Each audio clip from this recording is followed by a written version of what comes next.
हे बघा, मी आज करणार आहे तांदूळाची भाजी माझ्या आजीच्या पद्धतीनं. चला मग तुम्हाला दाखवते. 3 वेळेस ह्याला धुवून घेतली, परत 4थ्या वेळेस मी पाण्यात ठेवली, का तर जी माती असेल ती पाण्यात निघून जाईल म्हणून. हे बघा, ह्याला चांगली धुवून घ्या, नाहीतर माती सकट खातात, कर कर कर लागल मग ती खाताना. त्यापेक्षा चांगली अशी धुवून घ्यायची. असं धुवून आणि ह्याला मी आता पाणी टाकून वाफ निघायला लागली.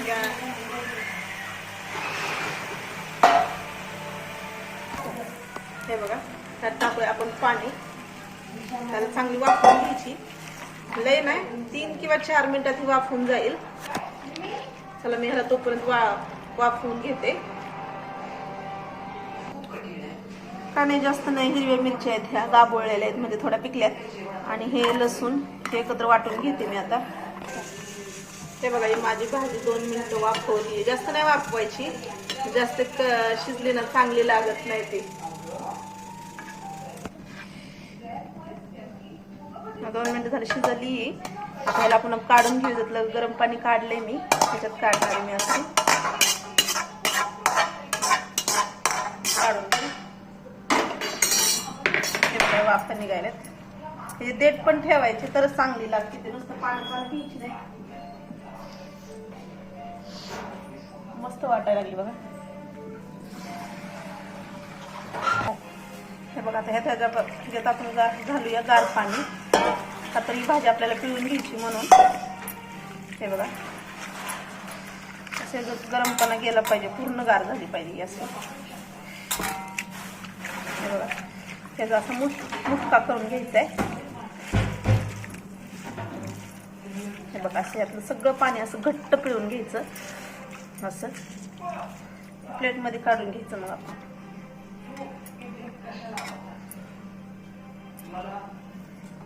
तशा तर हिरव्या भाज्या ह्या कढईत बसताना बसत नाहीत आणि झाल्यानंतर कढईत पण दिसत नाहीत, बरोबर आहे की नाही. हे बघायचं, पाणी असं काढून घ्यायचं. असं असे 2 गोळे झालेत भाज्या, एक छोटा एक मोठा. हे बघा, अशी खेला चांगली अशी परत सुट्टी करून घ्यायची अशी मस्त. हे बघा, अशी मग अशी आपण वाटण काढलं होतं. मिरची आणि लसूण बस. तिखट येत नाही, थोडंच घेतली. मीठ घालून ह्याच्यात असं. हे बघा, असं त्याला अजून मिक्स करायचं असं आपण. असे मस्त मिक्स करून घेऊयाला. हे बघा, आता ह्याच्यात घालूया आपण कूट शेंगदाण्याचं. हे बघा, भाजलेलं कूट आहे आणि हे कूट मी जास्त जाड केलंय, तर ती छान लागणारी भाजी. हे बघा, आणखी थोडं घालते, म्हणजे कूट जास्त घातलं ना तर भाजी छान लागते. हे बघा, असे. हे बघा, ही असं ही खातानाच मिक्स करून घ्यायची अशी. हे असं माझी आजी तर अशीच करायची. हे बघा, इथंच मिक्स झालेली आहे. आता आपण कढई गरम करत ठेवली. कढई ठेवली, माझी आजी तर तव्यातच करायची. हे बघा, आपले 2 तेल जरा बेताळच घालायचं तेल.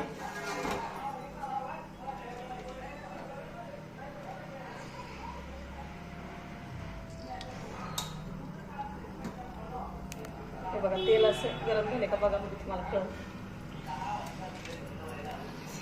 चला मग त्याच्यात घालूया आपण ही भाजी. बघा,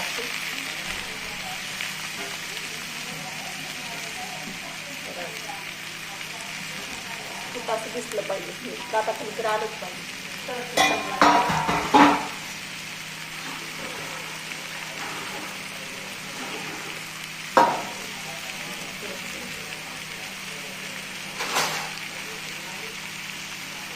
आता त्याला घेऊया आपण. हलवतच शिजणार आहे ह्याला काय, कारण ऑलरेडी ह्याला शिजवलेलं फक्त आपल्याला कुठं मिक्स झालं पाहिजे आणि मिरची, त्याच्यामुळे थोडंसं हलवत राहायचं आपण ह्याला चांगलं असेल की हे बघा असं, हे बघा असं, हे बघा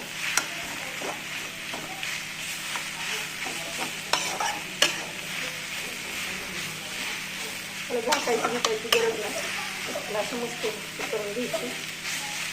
आणि जर भाज्यांची देठ जरी ठेवलं ना तर छान लागते.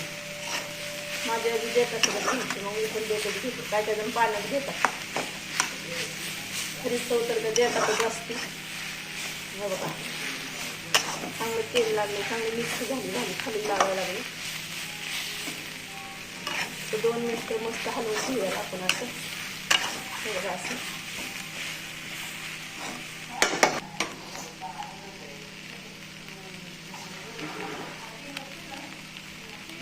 दोन मिनिटं ह्याला गॅसवर असंच ठेवते मी. हे बघा आधी तर चुलीवर करायची, त्यामुळे तर आहा काय लागायची भाजी एकदम मस्त. शिळी भाकरी बनवून तरी भाजी खूप छान लागते. रानात गेल्यावर तर सांगूच नका. शेंगदाण्याची चटणी, भाजी, शिळी भाकरी, वाव काय देत असायचा आंब्याच्या झाडाखाली, भारीच लागायची पहिलं, मस्त होतं. ते म्हणतात ना गेले ते दिवस राहिल्या त्या आठवडे कसं झालं. असं मिक्स असं टोमॅटोची भाजी झाली तयार. गॅस बंद करून घेते मी. स्टार्ट. तांदूळची भाजी कशी केली मी नक्की सांगा. मग वाट कसली बघता, आणा भाजी करून बघा. मग मला बी लाईक करा, शेअर करा, सबस्क्राईब करा नक्की.